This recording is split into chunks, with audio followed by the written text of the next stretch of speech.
After analyzing this class of 2-year-old Jersey cows, my placing is the deepest 2, followed by 4, the tallest 1, and in my last placing, the dark 3.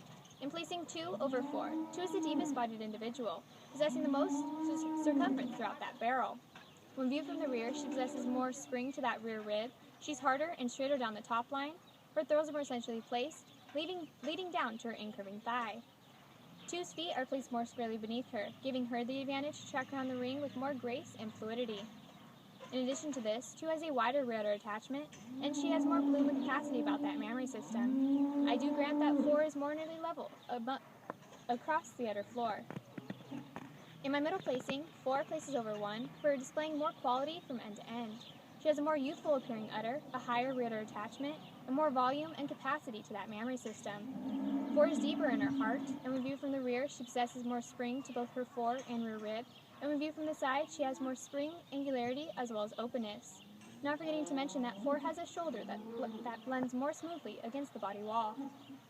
I do admit that 1 has a wider rear udder attachment.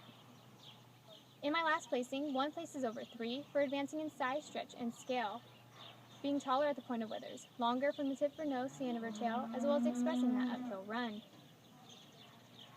1 has a rump structure more pleasurable to the eye, being wider as well as square from hook to hook and pin to pin. She's wider in that chest floor and is deeper about that barrel. Moreover, 1 has a higher, wider rear udder attachment, as well as possessing more capacity as well as volume to that mammary system. She also has her teats placed more squarely beneath the udder floor. I do concede that 3 carries her udder higher above the hocks.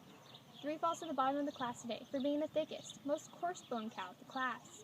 She has the least amount of capacity to that mammary system. She's narrow in that rear udder attachment, and her teats are placed on the inside of her quarters, which allows her to be placed no higher today. For these reasons, I place this class of 2-year-old Jersey cows, 2-4-1-3.